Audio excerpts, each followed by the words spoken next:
Welcome to perfect math classes. आज आपण math 2 म्हणजे जॉमेट्री बघणार आहोत। जॉमेट्रीचं फर्स्ट लेसन आहे सिमिलॅरिटी। फार महत्त्वाचं लेसन आहे। याचं प्रिवियस नॉलेज तुम्हाला 9th मध्येच मिळालेलं आहे, पण तरीही थोडंसं नॉलेज द्यावंच लागणार मला। आता तुम्हाला कॉन्ग्रुएंट माहीत आहे का? साहजिकच माहीतच आहे। कॉन्ग्रुएंट म्हणजे काय? जेव्हा एका ट्रायंगलच्या तिन्ही साईड तिन्ही अँगल दुसऱ्या ट्रायंगलच्या तिन्ही साईड तिन्ही अँगल सोबत सारखे असतात, तेव्हा ते दोन्ही ट्रायंगल काय असतात? कॉन्ग्रुएंट असतात, आहे की नाही? जेव्हा लेंथ सारखी असते, हाईट सारखी असते, तेव्हा आपण त्याला कॉन्ग्रुएंट म्हणू शकतो। पण सिमिलर म्हणजे काय? तर सिमिलर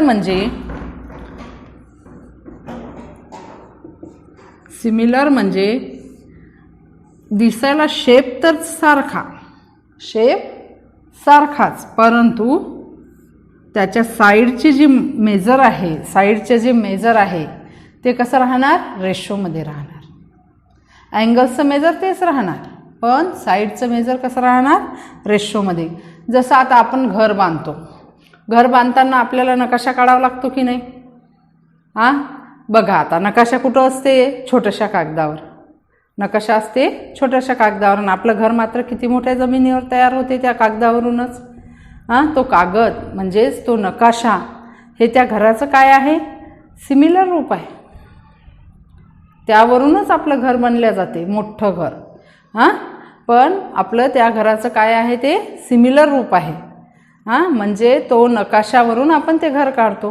किंवा आपण आता आग्र्याला जातो, आग्र्यावरून ताजमहालाची प्रतिकृती आणतो, तर ताजमहालाची प्रतिकृती सेम टू सेम ताजमहालासारखी असते, पण ताजमहाला एवढी असते का? तर छोटीशी असते, एवढीशी। आपण छोटीशीच आणतो की नाही? तर मग तो मोठा ताजमहल म्हणजे ओरिजिनल ताजमहल आणि हे प्रतिकृती त्याची, हे काय झाले? एकमेकांचे सिमिलर झाले, कारण दिसायला मात्र सारखे, पण मेजरमेंट म्हणजेच त्याच्या साईडची मेजरमेंट्स, लेंथ हाईट ब्रेथ जे काय असेल, किंवा साईडची जी लेंथ असेल ही कशी राहणार? रेशोमध्ये राहणार आहे। बघा, आता इथे मी हे दोन तुम्हाला ट्रायंगल काढून दाखवलेले आहे। एक ट्रायंगल मोठा आहे, एक ट्रायंगल लहान आहे। याला आपण कॉन्ग्रुएंट म्हणूच शकत नाही, आपल्याला डोळ्यानंच दिसते आहे एक लहान आहे आणि एक मोठा आहे। याला आपण कॉन्ग्रुएंट म्हणू शकतो का? नाही। आपल्याला कॉन्ग्रुएंट दाखवण्यासाठी दोन्ही ट्रायंगल सारखे दिसायला पाहिजे, म्हणजे सारखे त्याची साईड, सारखे अँगल पाहिजे आहे। मग सिमिलर ट्रायंगल कशाला म्हणू? Sides are in proportion. जेव्हा दोन ट्रायंगलच्या साइड्स प्रोपोर्शनमध्ये असते, जेव्हा दोन ट्रायंगलच्या साईड प्रोपोर्शनमध्ये असतात, तेव्हा ते दोन ट्रायंगल सिमिलर असतात। अँगल्स तर दोन्हीचे पण कॉन्ग्रुएंटच असतात। आता आपल्याला हे सिमिलर ट्रायंगल पाहायच्या अगोदर त्याच्या काही प्रॉपर्टीज पाहायच्या आहे, त्याच्या काही प्रॉपर्टीज पाहायच्या आहे। आता तुम्हाला याची आयडिया आलेली आहे। सिमिलर ट्रायंगलमध्ये काय असते? साईड कशा असतात? Are in proportion. तर कॉन्ग्रुएंट ट्रायंगलमध्ये कॉन्ग्रुएंट असतात। एवढा एक डिफरन्स लक्षात ठेवा, बाकी काही नाही। आता याच्यात खूपच सिंपल आणि खूपच सोपं आहे। जॉमेट्री तर तुम्हाला अतिशय सोपं वाटणार आहे, खूपच सोपं आहे। अल्जेब्रापेक्षा कधीही जॉमेट्री सोपं जाते, कारण अल्जेब्रामध्ये तुमच्या साइन मिस्टेक्स होऊ शकतात, त्यातून तुमचे बरेच मार्क्स कटू शकतात। पण जॉमेट्री असं आहे की तुम्ही थोडंसंही व्यवस्थित अभ्यास केला आणि थोडंसं लक्ष दिलं तर नक्कीच तुम्हाला जॉमेट्री छान समजणार आणि त्यामध्ये तुम्ही छान मार्क मिळवणार। आता याच्यात काही प्रॉपर्टीज आहे। आता आपल्याला ट्रायंगलच्या एरियाचा फॉर्म्युला माहीत आहे का? जर एखाद्या ट्रायंगलचा एरिया काढायचा असेल, तुम्हाला एखाद्या ट्रायंगलचा एरिया काढायचा असेल, तर काय राहील? काय आहे formula? Area of triangle ABC is equals to half into base into height, half base into height, हे जनरल फॉर्म्युला आहे। पण आता प्रत्येक वेळी हाईट आणि बेस मिळेलच का आपल्याला? एखाद्या वेळेस हाईट कॉमन राहील, एखाद्या वेळेस बेस कॉमन राहील, आणि एखाद्या वेळेस हाईट आणि बेस दोन्ही पण कॉमन असतील। तर या कंडिशनला त्याचा एरियाचा रेशो काढायचा कसा? या कंडिशनला त्याचा एरियाचा रेशो काढायचा कसा? याविषयी ज्या प्रॉपर्टीज आहे त्या प्रॉपर्टीज आपण पाहणार आहोत। आणि पहिली आपली जे प्रॅक्टिस सेट 1.1 आहे, हे या 4 प्रॉपर्टीजवरच आधारित आहे. तशी तर 3च प्रॉपर्टीज पुस्तकात दिलेल्या आहे, पण मी चौथी पण तुम्हाला सांगणार आहे. आता पहिली प्रॉपर्टीज आहे, दोन्ही ट्रायंगलचा बेस आणि हाईट हे वेगळे वेगळे आहे. दोन्ही ट्रायंगलचा बेस आणि हाईट हे वेगळे वेगळे आहे. बघूया आपण काय आहे. Property first. प्रॉपर्टीज फर्स्ट काय आहे? The ratio of areas of 2 triangles. बघा आता इथं पहिल्याच वाक्यात लक्षात घ्या मी काय म्हटलं. The ratio of areas of 2 triangles. Only triangles. Similar triangle म्हटलं का मी ॲज अ जनरल ट्रायंगल. कुठलेही ट्रायंगल घेऊ शकता तुम्ही तिथे. पण सिमिलरची किंवा कॉन्ग्रुएंट ट्रायंगल असं काही बोललेले आहे का? नाही. हे चांगला पॉईंट लक्षात ठेवा. The ratio of areas of 2 triangles is equal to the ratio of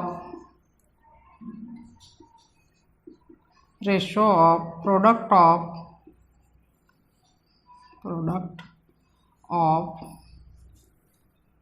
their heights and corresponding bases. बघा पहिली प्रॉपर्टी थोडी मोठी आहे आणि ही प्रॉपर्टी तुम्हाला पाठ करायची आहे. तुम्हाला ही प्रॉपर्टी पाठ केल्याशिवाय लिहिता येणार नाही, कारण ही प्रॉपर्टीला काही शॉर्टकट लिहिता येत नाही. तर पूर्ण प्रॉपर्टी लिहायची आहे. काय आहे? The ratio of areas of 2 triangles is equal to the ratio of product of their heights and corresponding bases. म्हणजे दोन्हीचे हाईट आणि बेसिस दोन्हीही वेगळे आहे आणि त्यांच्या एरियाचा रेशो या दोन्हीच्या हाईट आणि बेसिसच्या मल्टिप्लिकेशनच्या फॉर्ममध्ये आहे. बघा आता इथे आपण 2 ट्रायंगल काढूया, डायग्राम्स काढूया.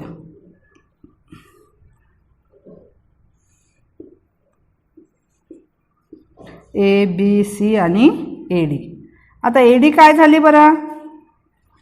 बघा ADला मी 90चा सिम्बॉल दिलेला आहे. म्हणजे AD ही परपेंडिक्युलर हाईट आहे. AD ही काय आहे? परपेंडिक्युलर लाईन आहे. ती परपेंडिक्युलर लाईन म्हणजेच या ट्रायंगलची हाईट. आता बघा इकडे एक दुसरा ट्रायंगल काढते आहे.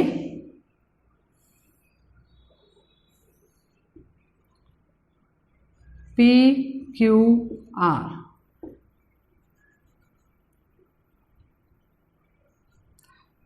बघा आता दुसरा ट्रायंगल काढला मी PQR.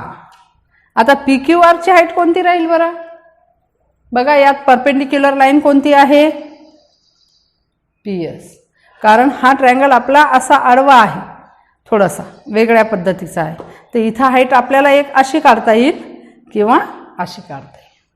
त्यामुळे PS ही काय राहील? त्याची हाईट राहील. आणि याचा बेस काय राहील? QR राहील. आता तुम्हाला मी आत्ताच सांगितलं एरियाचा फॉर्म्युला काय आहे. एरियाचा फॉर्म्युला. तर एरियाचा formula area of triangle is equals to half into base into height. Base into height आहे.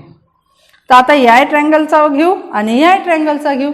मग in triangle ABC. In triangle ABC. आता ABC मध्ये काय आहे? ABC मध्ये तर BC हा बेस आहे. BC is base and AD is height. AD is काय आहे? हाईट. मग जर याचा एरिया काढायचा असेल तर area of triangle ABC is equals to half into base into height.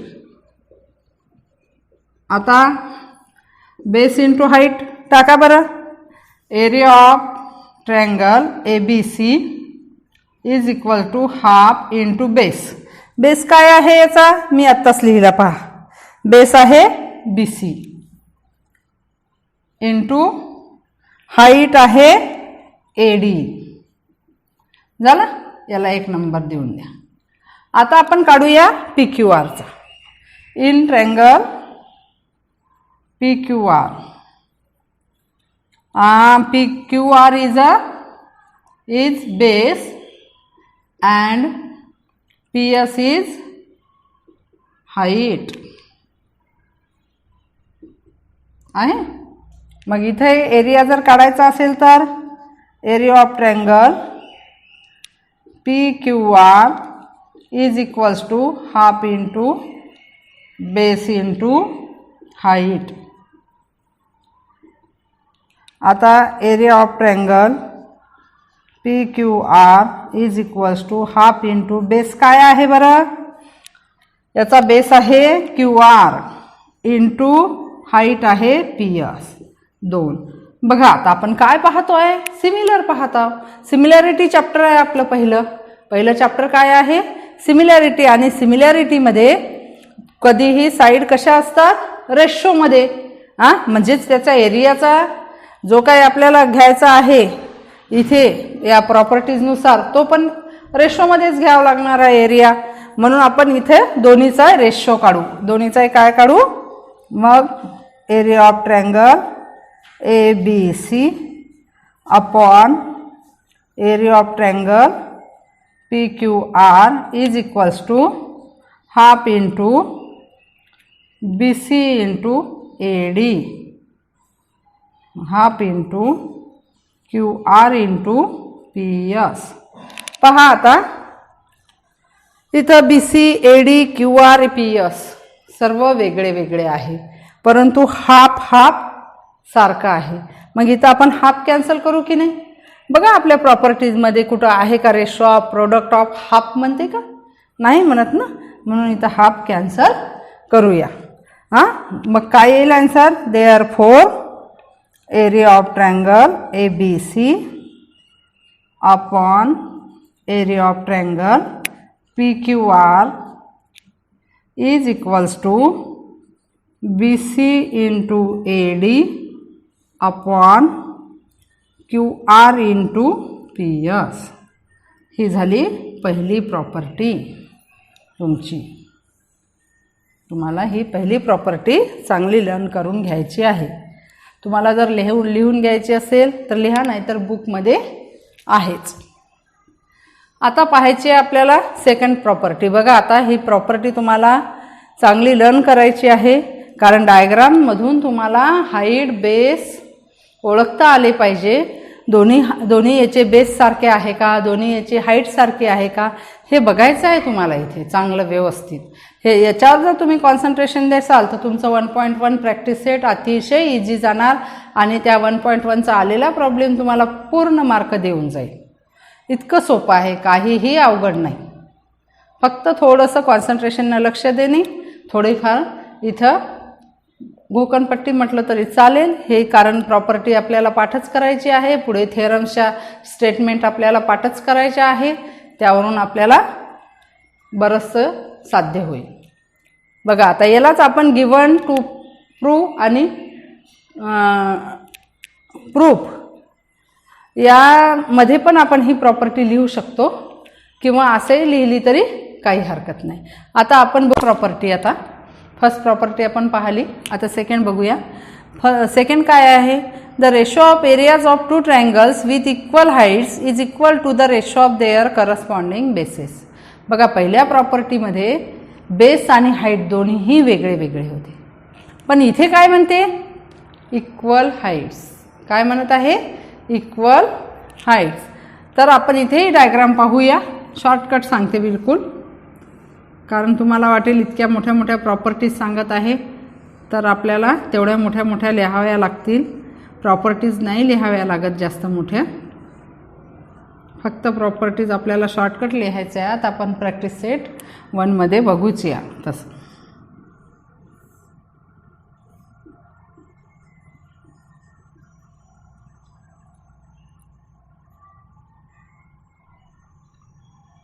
Height याच्यातच 2 ट्रायंगल करूया आपण. बघा आता ABC आहे आणि AD परपेंडिक्युलर लाईन काढलेली आहे. आता इथं 2 ट्रायंगल दिसतात का तुम्हाला? ABD ACD आहे. ABD ACD 2 ट्रायंगल, इकडला ट्रायंगल इकडला ट्रायंगल. तर ABDचा बेस काय राहील? BD. ABDचा बेस BD आणि ACDचा बेस CD. ABDची हाईट AD आणि ACDची हाईट AD. दोन्ही ट्रायंगलची हाईट कशी आहे? इक्वल आहे, सेम आहे. मग इथे काय येईल? या दोन्हीच्या एरियाचा रेशो जर आपण काढला तर area of triangle ABD upon area of triangle ACD is equal to काय राहील? आता हाफ तर आपली पहिल्या प्रॉपर्टीमध्येच कॅन्सल झालेला आहे, त्यामुळे आता इथे काय राहील? बेस आणि height BD into AD base into height upon DC into AD. Half लिहायचं गरज आहे का? नाही. आता इथे AD दिसत आहे, कॉमन सेम आहे, कॅन्सल करा. काय येईल? Area of triangle ABC upon area of triangle ABD ACD is equal to BD upon DC. Triangles having shortcut लिहू शकता तुम्ही इथे. Triangles having equal heights.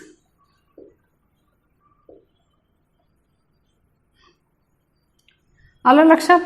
एवढी मोठी प्रॉपर्टी लिहायची किंवा पाठ करायची गरज आहे का? फक्त समजून घ्यायची आहे. आणि समजून घेण्यासाठी ही प्रॉपर्टी तुम्हाला 2-3 वेळा तरी वाचावी लागणारच.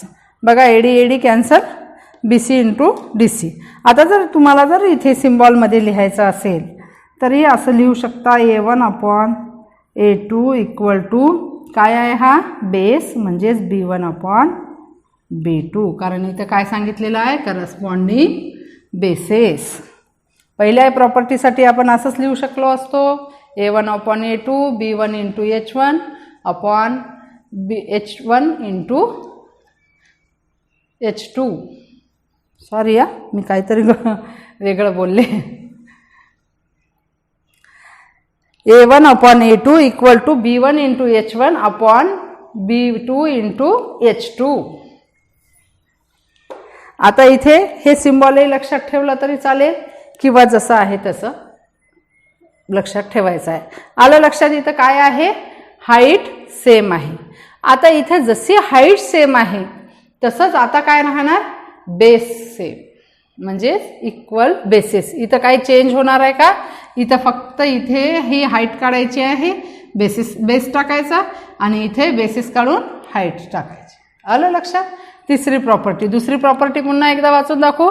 The ratio of areas of 2 triangles with equal heights is equal to the ratio of their corresponding bases. म्हणजेच जिथं 2 ट्रायंगलची हाईट सेम असते तिथे ही प्रॉपर्टी आपल्याला यूज करायची आहे आणि तुम्हाला हाईट सेम आहे हे ओळखता आलं पाहिजे. आलं लक्षात? चला घ्या तिसरी प्रॉपर्टी. आता इथे फक्त मी इथली हाईट इरेज करणार. इथे काय लिहिणार? बेसेस किंवा इक्वल बेस एकच राहणार ना, हाईट्स. आलं लक्षात? फक्त डायग्राम थोडीशी चेंज करूया. तर बेस एक करायचा आहे ना आपल्याला, इक्वल बेस दाखवायचा आहे की नाही?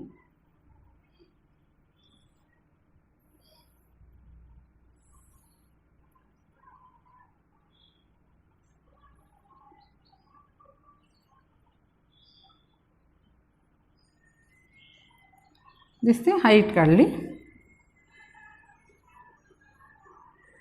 हा एक मध्ये ट्रायंगल काढला ABC आणि BD. APC आणि PR ही त्याची हाईट. आता पहिला ट्रायंगल काय आहे? ABC. सांगा बरं ABCचा बेस काय राहील? ABCचा बेस AC आणि हाईट BD. मुद्दा म्हणून मी नावं वेगळे दिली. नावं कसे लिहिता आले असले तरी तुम्हाला त्यातले हाईट आणि बेस ओळखता आलं पाहिजे म्हणून नावं थोडेसे चेंज लिहिलेले आहे. काय आहे ABC चा बेस काय आहे AC आणि हाईट आहे BD. आता दुसरा ट्रायंगल कोणता आहे APC दिसतो आहे. APCचा बेस काय आहे परत AC. बेस काय आहे AC आणि हाईट काय आहे PR. इथे हाईटही वेगळी होत आहेत. मग आपल्याला थोडंसं कटच कर. हां हाईट इथे वेगळी वेगळी आहे. काय आहे हाईट वेगळी वेगळी आहे बेस सेम आहे. आता लिहूया इथे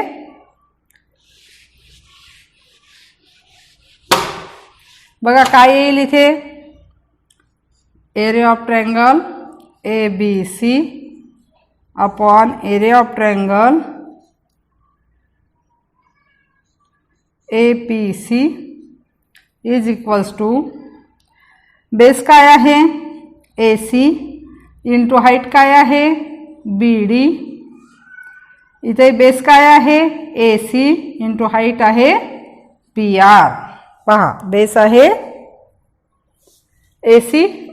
आता इथे काय येईल सांगा बरं. AC कॅन्सल होणार की नाही BD अपॉन PR. मग इथे area of triangle ABC upon area of triangle APC is equals to BD upon PR. आता एवढी मोठी प्रॉपर्टी पाठ करायची आहे का तुम्हाला तर एवढी. ट्रायंगल्स हॅव्हिंग इक्वल काय येणार इथे बेसेस लिहिलं तरी चालते कारण दोन्हीचे AC दोन बेसेस आहे. हां भले तो लेटर सारखे असल्यामुळे एकच झालं. Triangles having equal base. आलं लक्षात. ही झाली दुसरी प्रॉपर्टी. आता तिसरी पण प्रॉपर्टी पाहिली आपण यातच. दुसरी आणि तिसरी दुसऱ्यामध्येच तिसरी प्रॉपर्टी पाहिली. पहिली दुसरी आणि तिसरी तिन्ही प्रॉपर्टीज झालेले आहे. थोडंसं प्रॉपर्टीवर कॉन्सन्ट्रेशन करा. प्रॉपर्टीवर कॉन्सन्ट्रेशन केलं तर साहजिकच तुमचा प्रॅक्टिस सेट 1.1 तुम्हाला चांगल्या तऱ्हेने लक्षात येईल. चौथी प्रॉपर्टी अननोन प्रॉपर्टी आहे. तुम्हाला बुकमध्ये नाही दिलेली पण मी सांगते. जर बेस आणि हाईट दोन्हीही कॉमन असेल सारखे असतील तर त्या ट्रायंगलचा रेशो कसा राहील विचार करावा लागेल की नाही. बेसही हाईट आहे आणि हाईटही कॉमन आहे सेम आहे. जर बेस आणि हाईट दोन्हीही सेम असतील सारखे असतील हे ट्रायंगल जनरल दोन पॅरलर लाईन्सच्या मध्ये येतात. कारण दोन पॅरलर लाईन्सच्या मध्ये येणारे ट्रायंगल इक्वल हाईटचे आणि जनरली इक्वल बेसचे असतात. बेस तरी कमी जास्त असू शकतो पण इक्वल हाईट्सचे असतातच असतात. ते काही चेंज तुम्हाला माहीतच आहे. पॅरलर लाईन्स म्हणजे काय आहे.